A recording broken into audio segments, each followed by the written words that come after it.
It was a Black Wednesday in Donga Mantung division of the northwest region of Cameroon, as some 14 people were killed, amongst them women, children, and of course young babies, 2 years old, even 11 years old. It was quite catastrophic.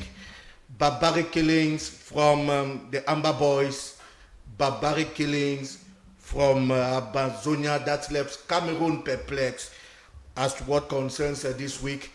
Of course, it was on Wednesday, in the early hours of Wednesday morning, 5:30 a.m., when the people were still asleep, that the Amber Boys came into their homes and actually killed these 14 persons.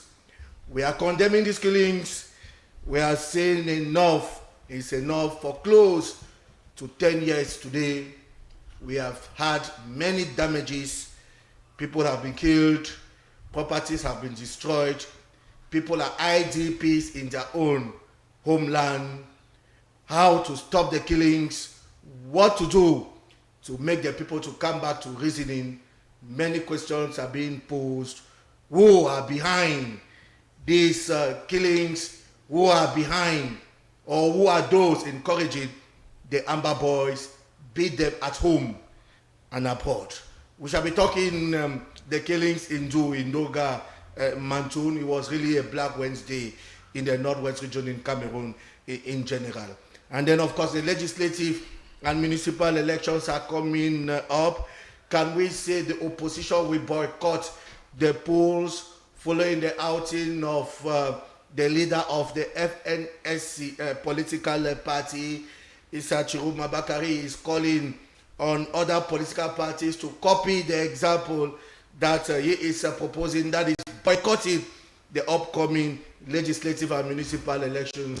We know that the CRM party boycotted elections in 2020. Many questions are being posed. Will the opposition boycott the legislative and municipal elections this year? We shall be discussing this in the course of this program. As usual, I am not alone. I am with men of substance, men of timber, men of caliber. We say thank you for choosing Camdis television. Those of you who are eating already, we say good appetite and we say good afternoon. It's a pleasure for us to know that you're out there in your numbers watching the program, the Republican debate, on the Republican channel that is Camdis television. We shall be back after the jingle.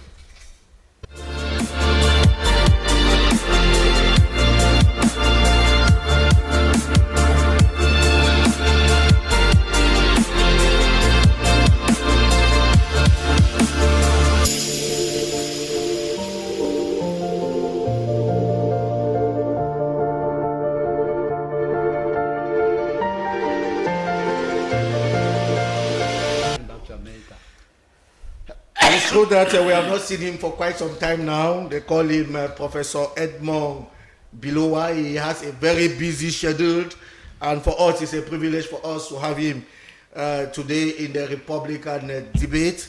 Prof. Edmond Biloa is Vice Rector in the University of Yaoundé 1. He was first in Yaoundé 2. He is now in Yaoundé 1. And equally one of the barons as what concerns the governing CPDM party. Well, Prof, we say good morning, good afternoon, and welcome to the Republican debate. It's a pleasure for us to have you again after a very, very, very long time. Prof, you are welcome. Yeah, thank you very much, Clarkson. Good day to all viewers of Camdis. Good day to my fellow panelists here on the set. How is the CPDM? Well, I presume that the CPDM is doing fine. We are getting ready for the next elections, the next municipal and legislative elections. The CPDM is waxing well. They are getting ready for the upcoming legislative and municipal elections. But can it's true that we shall be discussing the legislative elections in the course of this program, but there are certain fears that maybe the CPDM can not win the upcoming municipal elections because of what some describe as plea fermé. What is your take on that? Well, when you are taking part in an election, you are never sure to win. So the possibility, the theoretical possibility is always there that you may lose or you may win. You may not lose 100%, but you may lose a certain percentage of your constituents or your representatives. So in any case, those problems... there are problems in the CPDM? No, what you talked about, the fact that sometimes the CPDM party designates those who are supposed to represent him in the elections. Okay. You know, in a big party like the CPDM, if you allow only people who are popular to represent you, it means that some portions of the populations might not be represented. Because you have people who are very well known, people who are wealthy, people who have been around for a long time, and therefore those are more likely to win elections. So even if you have internal competitions that will allow you to choose your candidates, you should always be able to say, no, you cannot be the candidate of the CPDM in the legislative election because your brother is already a minister. You cannot be a candidate in the municipal election because your sister is already a senator. So you should be able to discriminate, all right? But those things should be done objectively so that everybody knows that, you know, if a member of my family is already a minister, I cannot be a parliamentarian. Because it is good to have a wide distribution of posts among families in Cameroon. So, what you call the plea fermé cannot end. Because at one point the party has to decide who can best represent the party. Yeah. We say you are welcome. We are happy to have you, Prof. Edmond Biloa. Equally with us on this panel, he is coming for the very first time. He is coming all the way from Donga Mantung division. We know that Donga Mantung division has been hit with this, of course, Amber Boys. It was on Wednesday. They call him, of course, Ngala Emmanuel Leo. We say good afternoon and welcome to the Republican debate. Yeah, good afternoon to you. Good afternoon, dear listeners. Good afternoon to my fellow panelists. It is a pleasure to be here once again. We say thank you for coming. And of course, we equally welcome Ayuk James Ebot, to whom we say, Ayuk, good afternoon and welcome. Good afternoon to the Republicans, Asia to the Republic, and mostly the community for that plus. Mr. Tabi, let me just permit me to say good morning to those who, my caring, those who take care of me. Daily to Mama Ines Ngoyas, my caring mother to Mama Shiri, Lionel, Lucy, Ntolo, and Danny, Maurice, and the wife Manu. Something who are there for me every day. They support me. They give me the necessary support I need for me to. Let me welcome Prof. Prof, you are welcome. You have been Thank you very much. Some time now we are not there. Say, and then I say, in fact, enough is enough, as you just said it. Enough is enough. We can never build a nation on people's blood. They will never work. Enough is enough. We say thank you for coming. We equally welcome Jean-Baptiste Aloys. Jean-Baptiste? Greetings to you, Mr. Clarkson. Greetings to our co-panelists. Permit me to extend special greetings to the sympathizers and militants of MP3 Party, especially those in Lokbaba, in Douala 3, who are currently playing a friendly match against youths of other communities. As we rally, as we gather the young people to continue massively getting adherence to our party and to our ideologies. A special greetings to all of them and to all our televiewers this afternoon. You are welcome. We shall tackle straight away our very first topic. We are talking Donga Mantung division. I will begin with you. Given that you are coming from Donga Mantung division, Emmanuel, certainly you got the news in the early hours of that Wednesday morning. It was really very disheartening because at least 14 people were killed while they were sleeping. It was not. It's not something that we have to applaud. We have actually to denounce what is happening at the level of the Northwest and Southwest regions. Well, thank you. I would say it was quite a pathetic fallacy out there. This particular place we talk about, they call it Gidado. It is situated at a village under Ndumbo. And I want to sideline here that this is not the first massacre that is occurring in this very village. We had the Ngarbu massacre. Which is not very far from there. It is the same village we are talking about. The Ngarbu massacre some years back. Then we have this recent massacre which just took place. And we are not, in fact, we are not very sure. In fact, we are living in a world where we are not sure of our tomorrow. This second occurrence that we have is simply showing us that if care is not taken, a third one will come or will occur. A third one will occur if care is not taken. Now, it has been a case we have been in this situation for more than up to close to 10 years now in this situation in our country. And I want to align here that it is not a weakness for a leader to dialogue. It is not a weakness.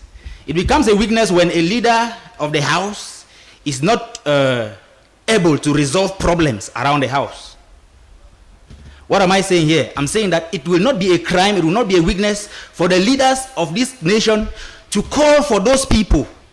One Nigerian politician said, a good leader is one who will go to the field, who will call those he deems terrorists and ask them the question, what do you want? What do you want? It's not buying guns and sending people into the field. The military being killed there, they are our brothers. The villagers, the civilians killed there are our brothers. The so-called Amber boys are our brothers. So why should we? Before we talk to the leaders, tell us really what happened on that day. Do you know what actually happened on that day? Actually, I was not there in the village. Yes. So I can't give the voice of an eyewitness. Yes. So what we give out here, we are not that very sure of it, but we are sure that something happened out there. Yes. So why am I saying we are not very sure of it? Because the information we get from social media are not quite reliable. They are not quite reliable. But you have relatives here in Donga. Of course. Call some of them? Of course, that's what I'm saying, that there are informations which circulate the social media. If we want to base on them, we might likely give a wrong ideology. But yes. From what I have is that the people, the relative or the civilians who were killed, they were killed. In fact, they were woken up from their beds very early in the morning. Yeah, we are talking of 5:30 a.m., 6 o'clock. And they were dealt with in that manner, which is quite something we need to condemn. Whether children, mothers, fathers, or the youth, whoever is killed, like I was about saying, they are our brothers. So what am I saying here is that we should look for a solution that will at least stop this killing. Like I said, if care is not taken, a third one will occur. And we are not very sure of what will happen if a third one occurs. If today somebody asks you that, what is the problem? What is the Anglophone problem? What will you say? That what is the Anglophone problem? Yes. I won't. What are the people fighting for really today? What will you tell them? One cannot really be specific. Why? Because at first they were fighting over marginalization, that Anglophones are being marginalized. Yes. But what we get out there, we have people who are no longer fighting for the marginalization, but they are fighting for separation. I don't know if you understand what I'm saying. They are no longer fighting because they are being marginalized. Because to fight for being marginalized means you want things to change. You want the state to at least do something to ameliorate the situation you are facing. But now when it comes to a point where they are no longer fighting for you to ameliorate the situation, they are fighting to be on their own. So how when can you are fighting for separation, it doesn't mean that you have to kill people? That's what we are condemning. That's what we are condemning in strong terms. That killing must come to an end.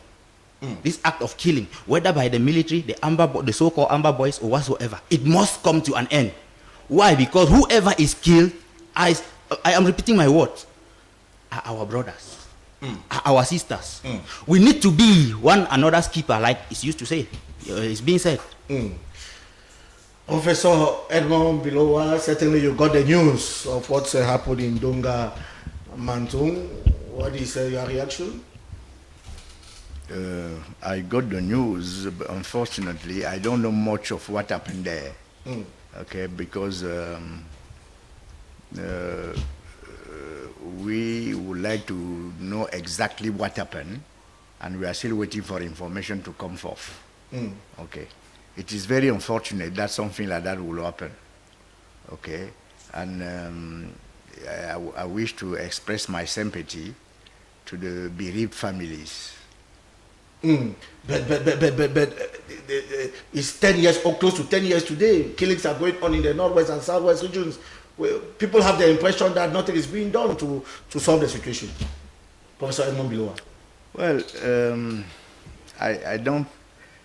We know that even if things are not done openly, things are certainly done on the ground in order to solve the situations. And talks are going on constantly. I usually say that in a republic, dialogue is constant. All right. So I am sure that something is being done on the ground in order to solve that situation. But we don't know exactly what is going on because the fighters themselves don't communicate that much. And we expect the government to tell us exactly what kind of talks are being conducted, if at all there are any talks. Okay. So in a situation where we don't have much information, okay, we can only hope that the situation will get better for the population, for the villages, for the cities involved. Because when women are being killed, children are being killed, 2 years old, 11 years old, it's quite pathetic, Professor Edmond Biloa. Yeah, it's no longer a fight for liberation. For liberation, or even if it was a fight for secession, you wouldn't be allowed to kill innocent people, children, women, and so on and so forth. Okay, it becomes terrorism. It becomes terrorism. Terrorism being defined as doing things in order to force people to adopt your political ideas. Okay? So by terrorizing population, you want the government to acknowledge your political ideology. That's terrorism. And unfortunately, that cannot be accepted. How to then stop this terrorism, Professor Edmond Biloa? It's 10 years today. We have to do something. It's true that there was a major national dialogue in 2019, but something needs again to be done. Yeah, I mean, these people who are doing, who are acting, who are terrorizing their fellow countrymen, they should be stopped. And it is very important for the state military to do their job. Because talking is not enough. Talking is not enough. Okay? There is no way you think that you are going to convince people that your battle is genuine when you kill women and children, when you kill innocent people, when you burn schools, you burn hospitals, and so on and so forth. How does that advance the so-called Anglophone cause? It cannot advance the Anglophone cause, because even people who were sympathetic to that cause at the beginning, they are wary of that kind of thing, okay? They cannot justify the killing of innocent people. So we should call everybody, right, to show some degree of compassion, to show some degree of love for each other, and to work in such a way that the northwest and the southwest regions becomes calm as they used to be. Yes, Jean-Baptiste, Aloys, Donga Mantung, we are all crying. Yep. Equally got the news. Exactly, Clarkson. Permit me, first of all, to extend my heartfelt condolences to all the people of Donga Mantung, especially the village where this particular massacre was committed. It's a very sad situation, and I think in a normally constituted republic, we were supposed to organize a much more community form of mourning, because this is just one more or a set more of deaf people, of young Cameroonians or Cameroonians at large laying down their lives for a cause that is yet to be solved. And innocently, we are talking about children of 2 years to 11. We are all talking about women. We are talking about these old men that gave their life, and apparently civilians who have apparently nothing to do with what is being revendicated by any of the camp inside this conflict. It's a call for concern for all those who are involved in this particular crisis, and for all of us Cameroonians. We are supposed to nobody's supposed to remain silent. Every Cameroonian, be it in the north, be it in the south, be it in the east or the west, all of us are supposed to feel indignated by what is happening.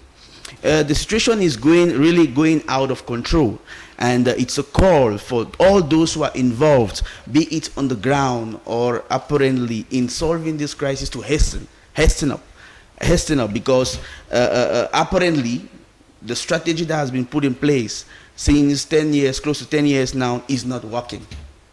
If today, 2026, we are still having this kind of killings, this kind of massacre, then there is a call for concern. We in MP3 anyway, we call on the government to immediately respond by demilitarizing the zone, by clearly identifying those who are the leaders in any camp of this particular situation, and clearly identify what are the authentic revendication of these people, and at the end call back all the community, all the representatives of the communities, for an inclusive national dialogue, an inclusive national consultation that would yield fruits, and no topic should be left untouched. In this kind of national consultation that we advocate for, it's true that we should his be able address, to. Aloys, Jean-Baptiste, it's true that during his address on the 31st of December, President Paul Biya made mention of community dialogue in the conflict zones, that people need to talk. The communities, the traditional leaders, the elites, they need to talk with the people. We are talking of community dialogue. It's quite important. Exactly. Community parties to dialogue is the key, actually. The arms have never solved a situation. Dialogue remains the key. And the dialogue should come, as you had rightly said, from the leaders of every community, talk to their people, and these leaders will report to the next hierarchy until all of us, all the composite of the state, all the leadership of the state sit together and dialogue. Because after dialoguing with their people, they would have to dialogue with those who are a little more ahead of them, and then at the end, all those who are involved should get in touch with the fruits of these dialogues, because it doesn't serve anything by just dialoguing, because we have had the national dialogue, and up to now there is no concrete, apparently no improvement, tangible improvement in the situation. So dialogue alone is not enough, but after the dialogue, actions have to be taken. Serious action. I'm very sure that the President of the Republic, the government, they are well informed of what is happening. I think Cameroon has an intelligence that is monitoring and knows deeply what is happening. The crisis have escalated in such a way that there is a lot of opportunity, those who are very opportunistic, who take the situation, they will take advantage of the situation in order to make themselves some money, in order to frustrate the people. And they are going against the most fundamental rights of all the citizens, the right to life. And this is something that should not be tolerated, especially as these people have apparently, anyway, officially given their votes and given again their votes of confidence to the actual president, and it is but normal that their security needs to be ensured. And if it entails even to rediscuss the form of the state, if this has to save the life of even one Cameroonian, I think it is a step to be taken. I think it's step to be taken by all Cameroonians and especially by the top leadership of our country. Yes, Mr. Ayuk, James Ebot, President Biya was talking the other day of community dialogue, and I know that at one moment you were very invested in those issues of community dialogue to actually end the crisis over there. People need to talk. Mr. Clarkson, the president, as I know him, is a man of wisdom and a man of foresight. Let me tell you, people will sit here and say the government should, the state. No, it's not the government. Everything must start from the community. He knows, the president knows. The chief himself, the chief and the edit, if there is anything persistent, if this killing is still continuing, the chiefs should come out and say something. You know why? Because they are the only people, they know everybody within the community. Being a chief or a fund means you are a spiritual, moral, and political authority within your community. And you are. During your initiation, they give you that power, that spiritual, offensive, and defensive power to protect, secure your community. So President Biya, he knows that. Why is it that the same people, they have been doing this same act for 10 years within our communities? What is the role our chiefs and the elites are doing? Every day we say the military, every day we say the military, but it's the people who are supposed to do the groundwork are the chief and elites of that community. Let me tell you, when I grew, those who grew up in Kumba, when Pa Mukete, because we don't call it fun, we the Kumba boys, we call it Pa Mukete. You know why we used to call him Pa Mukete? No. When they say Kumba the hot, Pa Mukete. It's not that Pa Mukete people knew him when he was already old. Pa Mukete will get up until there is peace in Kumba. Pa Mukete will not sleep. Go and ask everybody. Pa Mukete. We had police, we had gendarmes in Kumba, but Pa Mukete, he will tell you that Kumba, peace must be in Kumba. Go and ask everybody. They will tell you about Pa Mukete. We in Kumba, we know him, we call him Pa, not fun. Pa Mukete is our father.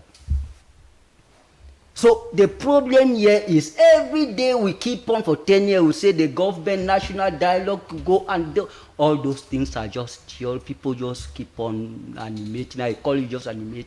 The people who are supposed to spearhead that dialogue,